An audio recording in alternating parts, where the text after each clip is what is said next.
perante a nossa atual insegurança jurídica e custos estruturais. Fazendo uma reforma de competitividade, primeiro de tudo. E dois, entendendo que o Brasil tem um papel global em criar um concorrente para a China. E organizar a cadeia global de produção ligada às terras raras aqui. Não vai dar pra gente fazer o F-35, que é o caça americano base, o sistema de defesa deles, que contém 0,5 tonelada em cada avião de terras raras.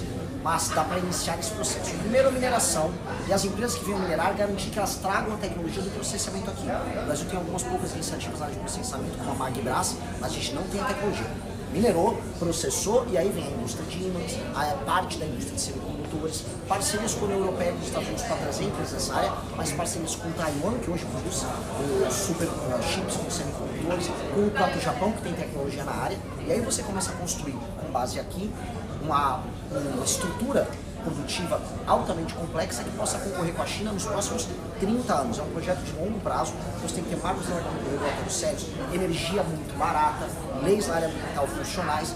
Nós temos condições de fazer isso e está dentro do nosso projeto, dentro do projeto Livre Amarelo. Show de bola, muito obrigado pelo trato. Bom dia, pré-candidato. Você tem um discurso bastante antissistema. Não, pode fica à vontade. Você tem um discurso bastante antissistema, né? É o senhor e a missão. E o senhor também tem vindo a muitos eventos bastante tradicionais e institucionais, né? Tanto da política, da economia, enfim. Como é que tem sido... Como é essa estratégia, né? De se manter, tentar se manter um pouco à parte da política, mas ao mesmo tempo agora tá querendo fazer parte, né? De um lugar institucional, assim. Eu acho que não tem, primeiro não tem contradição, e dois, eu não sou do sistema. Eu montei um partido, sou presidente de um partido. Eu quero reformar o sistema.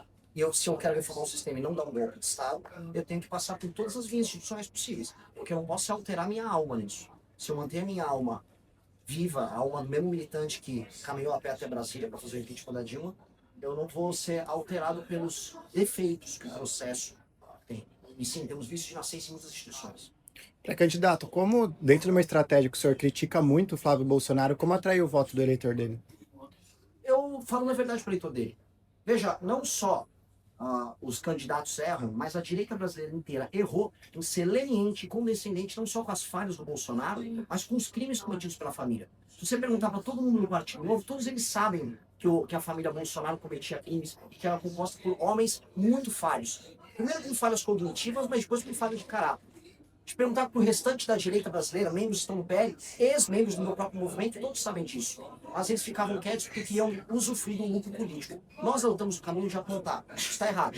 E hoje, com o derretimento deles, eu vou instruir o eleitor a falar, olha, nós estávamos avisando há muito tempo. Talvez tenha jogado a pedra no mensageiro, que era dos nossos, estava errado nesse processo. Mas agora, que tal ter um caminho que você pode enfrentar o Lula sem ser chamado de volta de ladrão? Pré-candidato, por gentileza. As notícias recentes envolvendo o pré-candidato Flávio Bolsonaro com Daniel Vorcaro mudam de alguma forma o jogo eleitoral e como é que se houve essa relação, por favor? Mudam. Especialmente no eleitorado mais jovem que quer construir um país, já passou a entender que o voto útil num candidato, ou pré-candidato, como se colocou, envolvido no mesmo escândalo que estava sendo denunciado, o envolvimento até de ministro do STF e do próprio petismo, torna ele inviável. Esse voto útil passou. Então a gente vai começar a ver apenas a manutenção de certo eleitorado que, enfim, já foi enganado pelos Bolsonaro por anos, especialmente os nossos avós, que ainda caem naquelas mentiras. Só que boa parte do eleitorado que trabalha, que está no meio da rua, que é assaltado, esse eleitorado ele está falando, não, esse é um caminho novo. E aí nós vamos conversar. Como é que se houve essa relação entre tudo isso que tem em casa? A relação umbilical já era durante o governo Bolsonaro. Não pode esquecer que, por mais que muito massa, começa a questão do pré-cessa lá na Bahia com o PT, eles se desenvolvem durante o governo dele. A ANP, emitida no governo Bolsonaro, acelerou a emissão do pré-cessa, aumentou o tamanho do rombo. As relações sempre foram muito próximas, como são próximas hoje com o governo petista. Então, natural que o Flávio Bolsonaro sempre foi um filho lobista da família, filho envolvido nos negócios da família, porque ele tivesse ouvido um escândalo massa. Como estará envolvido no escândalo no SS, todo mundo vai ver. Através do Willer Tomás e a sócia do escritório dele. Renan, hoje você tem entre 1 a 2% das intenções de voto nas pesquisas. Não tem. 3 a 4, né? Não tem. Queria saber como fazer a tua candidatura ganhar mais tração, como que você pretende, qual que é a estratégia para que você apareça cada vez mais no meio político, conseguir arrancar votos, tanto do Flávio quanto do Caiado, por exemplo. Eu tenho de 3 a 7% de acordo da Datafolha até a Atlas. Dentro de 1% já foi. Eu já ultrapassei uma parte das pesquisas sobre atuais governadores, sem ter estrutura alguma. Falando apenas, até fazendo link para uma das perguntas anteriores, falando a verdade. Não é à toa que eu lidero os mais jovens. Como vencer? Quem me conhece, vota em mim. Não é à toa que as pessoas mais jovens me conhecem, eu estou em primeiro entre o público de 16 a 24 anos. Hoje, no público de 25 a 35 de apontadas, eu tenho 12%. É justamente o público que mais me conhece. Aos poucos, agora que tenho acesso à mídia, à imprensa, outras pessoas vão conhecer. Eu vou entender que ser de direita pode significar também ter projeto e ter caráter. O nome do partido na candidatura ao governo do estado de São Paulo ainda está em discussão? Por enquanto, nós temos o pré-candidato Kim Kataguiri apontado. Nós podemos ter surpresas são sempre bem-vindas, desde que não seja uma ligação voluntária. Candidato, o senhor falou numa das trabalhantes, vocês escreveu lá, se você de certa forma com a direita ascendente, conversa do teto de bar, enfim, mas fazendo uma crítica, né, como a direita se coloca nas mídias sociais, que também é algo que hoje mesmo sobre ganhar todo o espaço que ganhou, eu acho que inclusive o senhor já reconheceu que errou, né? Só que o senhor continua com algumas falas que parecem ser para viralizadas e que são vistas como radicais, como separar os Rio de Janeiro, separar o Maranhão, ou que o criminoso do PCC, o Fernando Vermelho, não tenha direito a um processo de defesa, assim. Essa tática também é para viralizar? Eu só tô certo. Eu tô com razão. Vou pegar uma outra. Eu não quero separar o Rio do Brasil. Você tinha que ter acompanhado o vídeo. Eu estou falando em entregar o estado de autonomia ao que era o antigo estado da Guanabara, que deixou de existir de maneira ilegal durante a ditadura militar. O estado da Guanabara significa o retorno de um protagonista do Rio de Janeiro, tal qual o Buenos Aires tem na Argentina, tal qual o Hong Kong tem aos chineses, para que o Rio de Janeiro atenda a sua vocação histórica. Um lugar para receber turistas, para criar cultura, para produzir arte, trabalhar no movimento, para atrair startups. Mas eu nunca falei separar Maranhão do Brasil.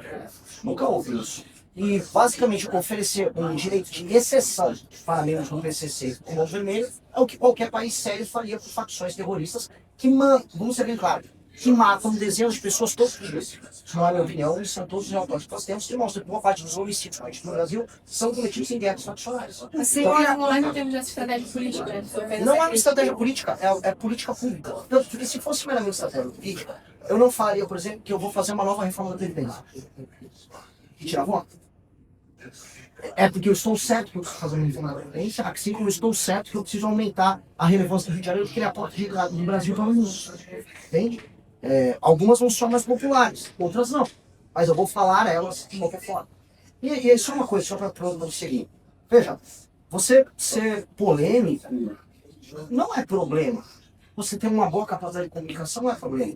Havia uma propaganda nos anos 90 da PNF que era: potência não é nada sem controle. Ser só potência, ou seja, ser só barulho em rede, não serve para nada se você não tiver o controle. Basta ver o Pablo Marçal, que era potente em redes, mas era um completo pateta. Fora que era um estelionatário. Então, não estou aqui para isso. Candidato, pré-candidato, o senhor acabou de falar que o Comando Vermelho e o PCC são terroristas. Isso significa dizer que o senhor apoia a ideia de que a administração americana declare essas facções como sendo terroristas? Ou o senhor teme consequências para a soberania do país? Eu não ligo para o opinião americano sobre isso, só questão brasileira. É só que ela tem consequências. Ela não vai ter consequências nenhuma, porque os Estados Unidos já consideraram outras organizações da Europa como terroristas e não pode expor invasões a Nós elas. estamos na América Latina. E daí? Eu, como um latino-americano, eu, como futuro presidente do Brasil, não vou permitir nenhuma invasão às nossas prerrogativas. Até porque a Europa também costuma fazer invasões às nossas prerrogativas. Ela pode vir do Macron, lá da França, como pode vir do Trump. Basta ver a atuação com as ONGs francesas sobre o nosso petróleo na Marinha Equatorial. Em ambos os casos, eu não vou permitir. Quem vai resolver o crime organizado no Brasil serão os brasileiros. E não é nem as Forças Armadas, serão as polícias, junto ao Comando do Presidente da República, em atuação conjunta com os governadores. O senhor, como pré-candidato da oposição, costuma apontar falhas do governo. O senhor conseguiria apontar acertos? Ele vai acabar daqui a pouco. Só um acerto. Mas então, vamos então, para não parecer que eu sou crica, eu acho que a política de tirar celulares das salas de aula dos alunos eu defendo. Defendo sim. E gostaria de ver o governo muito mais duro na questão dos enfrentamentos às casas de aposta virtuais. Eles andavam com isso, esperava pelas mais. Aqui, peguei dois biscoitos. Renan, em relação a essa dinâmica, eu não gosto muito de muita direita, tem principalmente pontos céticos. Como você vê a tua chance diante do próprio Júnior nessa eleição? Total. Se eu for pro segundo turno, eu vou cumprir um destino que eu tinha escrito quando estava em 89 com meu pai na final do Campeonato Brasileiro contra o Lula. Torcia pro São Paulo, o Lula foi lá torcer pro Vasco. Meu pai falou, esse aqui é o Lula, falou que o papai disse pra ele na TV. Aí eu mandei o Lula ir para um lugar, siga uma criancinha, vou poder reencontrar nos debates. E eu vou derrotá-lo não apenas apontando para ele, apontando os crimes que ele cometeu. Eu vou mostrar que a minha geração tem um projeto melhor do que o projeto, ou melhor, do que a ausência de projeto que a geração dele nos negou. Eu faço parte de uma geração que não conseguiu comprar apartamento, que não consegue comprar um carro direito, porque a geração dele errou, e eles falharam. Eu vivo, desde que eu completei meus 18 anos, quase toda a minha vida madura enquanto adulto, sob um governo do PT. Isso fracassou. E eu não quero mais, minha geração já não aguenta mais esse fracasso. Então eu vou provar, eu vou mostrar para ele que ele fracassou, eu vou liderar as pessoas que estão em enfrentamento contra ele, vou dar um banho nele. Que você vê chance, se houver mais derretimento no Flávio nessa rua. O derretimento do Flávio era natural. O bolsonarismo do Flávio só estava se sustentando através da ideia de que ele era a única força capaz de vencer o PT. Ele já não tinha nenhuma capacidade moral de enfrentar ninguém. E mais do que isso, o Flávio Bolsonaro, em grande medida, já estava fugindo de ter propostas. O pai dele trazia pelo menos um ícone, um símbolo na cabeça das pessoas de que ele era um corajoso que enfrentava o sistema. O Flávio nem isso. Ele tem todos os defeitos do pai e nenhuma das qualidades, vamos colocar assim. Nesse sentido, ele já era um fraco. Hoje, até a ideia de que eles são os únicos capazes de enfrentar o PT passou. Então, agora a gente tem que conversar com o eleitor e explicar, olha, dá para derrotar o PT, dá para enfrentar os caras, e dá para fazer isso sem parecer um tolo, tentando o eleitor também como um tolo, tá? O eleitor de direita foi enganado por muito tempo. Muita propaganda PT para ser eleitor de direita. É muito vai para frente de quartel, porque daqui 72 horas a gente resolve. O eleitor de direita faz parte do Brasil que trabalha e produz. Isso aqui é estatístico, eu estou trazendo dados. Boa parte do eleitorado do centro-sul do Brasil vota mais à direita e esse eleitor foi tratado como um pateta. Não dá mais para tratar como pateta. A direita é democrática no Brasil? A direita é democrática. Na verdade, não há, ainda vou botar uma provocação. Não há nada mais democrático que o fenômeno do bolsonarismo. O fenômeno de massas surgindo de baixo para cima. Altamente democrático. O bolsonarismo, inclusive, é consequência da democracia brasileira. Não. Houve dito isso, óbvio que houve. Nunca neguei. E acho que tem que haver comissão de desenvolvimento. Dito isso, entenda uma coisa. O bolsonarismo é uma das coisas mais democráticas que aconteceu no Brasil. Se você entender democracia como um processo em que as pessoas formam suas consciências e criam grupos políticos, o bolsonarismo veio de baixo, sem grana, ouvindo uma demanda reprimida na sociedade civil que era negada pelas elites, até porque o sistema político brasileiro pode ser tudo menos democrático. A base da democracia brasileira é contra ter voto nos interesses. E sistema fechado junto ao cartório, que são os tais partidos políticos, não são partidos. O bolsonarismo foi uma força democrática. O problema era um problema de liderança. A liderança era frágil, não sabia o que fazer com aquela dádiva que foi a população brasileira falando, vá, Bolsonaro, faça, ele não sabia o que fazer. Como você vê a proporção das perdas? A gente foi favorável à dosimetria. Houve uma desproporção, porque o processo como tudo foi um processo político. E aí, falando em direito penal político,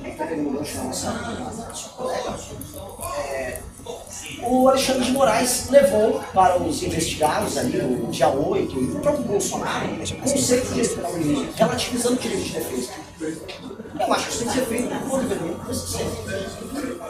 E essas pessoas ficam uma questão política, porque ninguém vai falar que o processo que aquelas pessoas passaram é um processo que formalmente estava correto, terá que ser um caminho político para resolver isso, porque houve cometimento de crime, ninguém invade prédios públicos, taca fogo em prédios públicos, quebra as coisas, estava lá, não fez nada, eu não fiz nada, não, elas terão que ser punidas, mas as punições estão desproporcionais e a forma que grande também foi punida.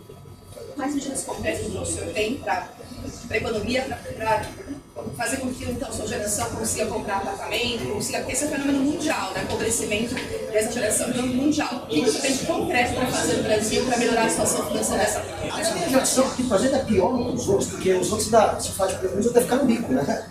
A gente nem isso. Se for pegar, por exemplo, a questão da Ford Ability, que elegeu um mandame lá em Nova York, As pessoas não conseguem pagar o aluguel do apartamento. Aqui as pessoas mais humildes vivem em favelas. Nem apartamento que ela reclamar que não tem, ela tem acesso. A situação aqui é desesperadora. Pois bem, dado esse diagnóstico, o que fazer?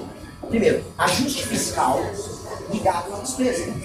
A gente fala, por exemplo, no pacto que as gerações mais novas estão se ferrando com a política de juros. Agora, nossa, todos os pressupostos de funcionamento, por exemplo, da nossa questão previdenciária, são mais doentios do que qualquer nação do primeiro mundo e incomparavelmente piores do que as nações que nós concorremos no dito terceiro mundo. Nós temos reajustes que não fazem sentido, privilégios mais absurdos. Nós também temos uma máquina pública que gasta demais e faz com que a gente tenha impostos altos, juros altos, serviços ruins, crescimento econômico baixo, tudo isso ao mesmo tempo. Com a reforma fiscal da despesa, os juros, a relação dívida-PIB, então, portanto, posso diminuir os juros, posso cortar impostos, posso ter um momento de crescimento, e aí eu faço uma outra coisa que são as reformas de competitividade, que envolvem infraestrutura, que envolvem energia, que envolvem facilidade para contratar e demitir uma pessoa, assim como facilidade para você abrir e fechar uma empresa. Ao trabalhar esse aumento de competitividade com um ajuste fiscal, o que a gente passa a ter, finalmente, uma possibilidade de crescimento que vai atingir diretamente essas gerações. E isso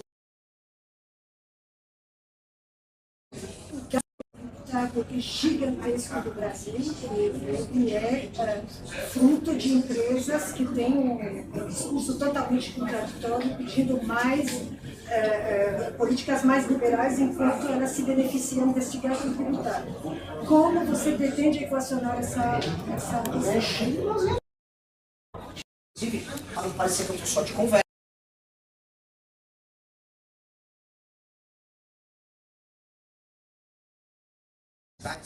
Só uma empresa, que é a Honda, para dar nome aos dois, lá na Zona Franca de Manaus, tem a renúncia de 16 bilhões. Isso é uma empresa. Se a gente for pegar setores inteiros, a gente está falando, vamos dizer, de um processo gerador de bilhões gigantesco. Então nós vamos ter que atacar isso. Aí é um problema atacar. E este enfrentamento tem que ser feito de uma maneira madura, para você não matar a criança no processo. Vai ter que manter a economia funcionando, mas entender que não vai dar para algumas empresas terem renúncias fiscais absurdas, malandragens fiscais de toda sorte, acordos feitos por determinados governadores, criando, vamos dizer, mercados artificiais. Por exemplo, tem o setor artificial, o setor automotivo no Brasil. Aliás, fica a crítica também, já estou no fórum de zero, fica a crítica também para o pessoal, por exemplo, de boa parte dos setores que ficam só lutando para se proteger, mas não investem, por exemplo, na formação de lideranças políticas que defendem essa agenda de competitividade. O setor automotivo é o mais óbvio, porque eu trabalhei com a galera do setor automotivo, o senhor tem eu conheço bem no detalhe, não lutaram em nada para passar reforma trabalhista, para ter uma agenda fiscalista que liberasse questão de infraestrutura, não fizeram nada, só queriam proteção, agora quebraram. E a operação proteção que foi qualificada pelo governador Caiado, da no Rio de Janeiro, que foi a mais letal da história do país, 125, 122 mortos, no final do ano passado. Qual é a sua opinião a respeito? Eu gosto muito de ver aqueles caras mortos. Eu acho que eu, como maior parte dos brasileiros, a gente fica muito feliz. Só que aquilo, sem alteração das leis penais, leis de execução penal, sem você ter um direito penal do inimigo, sem um regime de exceção para aquelas pessoas, aquilo se torna enxugar legião porque aquela área é recuperada ao longo do ciclo organizado. E não dá, a própria experiência da Supervesa no Rio de Janeiro mostra isso. Não dá para você fazer uma operação com as leis atuais colocando apenas com os governadores. Ou o governo federal vai precisar fazer disso. E olha só, uma coisa que é muito bonita. Pode ser a guerra da nossa geração. A retomada das regiões mais pobres do Brasil, que hoje estão sendo tomadas por fundo organizado, e não são só as favelas do Rio. São as cidades pequenas do interior do Nordeste, e é uma retomada que vai libertar justamente os brasileiros mais pobres. E aí a gente vai poder inserir eles na economia, levar dignidade. Então, eu vejo com alegria o fim do inimigo organizado. Mas a maneira como está sendo feita é enxugar. Pré-candidato, você falou de ajuste fiscal. Como tem das suas propostas fica o Bolsa Família? O senhor defende o corte, mudança de mecanismos? Primeiro, pente fino. Segundo, municípios. A gente vai só ver qual o percentual. Tem município que tem mais de 90% da população com Bolsa Família. No Nordeste, 40% dos municípios estão com Bolsa Família. Alguns lugares a gente levar à frente esse trabalho, igual o presidente Roosevelt fez nos Estados Unidos durante a crise de 29. A gente tem um projeto de frente de trabalho muito bem feito, muito legal, fazendo alternativa de emprego, até porque aquela pessoa precisa começar, especialmente nos rincões do Brasil. Eu pude ver isso quando eu andei no Maranhão. Tem pessoas que nunca tiveram um emprego. No máximo fizeram um bico. Pessoas já com 30 anos que não entenderam que ia ter um emprego regular. Precisa começar a fazer isso. E, paralelamente, nós precisamos levar desenvolvimento econômico para as pequenas cidades do Brasil, especialmente na região Nordeste, onde tem uma grande massa nacional. A gente precisa levar emprego, geração de renda para esses caras. Isso envolve desde zonas econômicas especiais até permitir que o agro organizado chegue. Porque o exemplo do Mato Piba está muito claro. Onde o agro organizado chega, em questão de 10 anos, tem uma mudança total na dinâmica econômica e na política. E o governo federal, em vez de ajudar esse processo a acelerar, ele atrapalha. A Bahia é um exemplo disso. O agro já podia estar bem mais avançado, tanto na região sul quanto na região oeste. Mas o governo fica lá juntando quilombola indígena para ficar invadindo propriedade, para querer demarcar a terra, impedir o desenvolvimento econômico das pessoas que vivem ali. Então nós vamos ter um governo que vai atuar, porque se eu altero essa dinâmica econômica das regiões mais do Brasil, eu torno elas parte da solução. É por isso que o meu slogan, boa parte do tempo dessa campanha, foi o Nordeste é a solução. Até apareceu o Flávio Bolsonaro dançando, repetindo a mesma coisa. Eu não entendi até agora o que eu fazer. Tá bom, pessoal? Valeu, gente.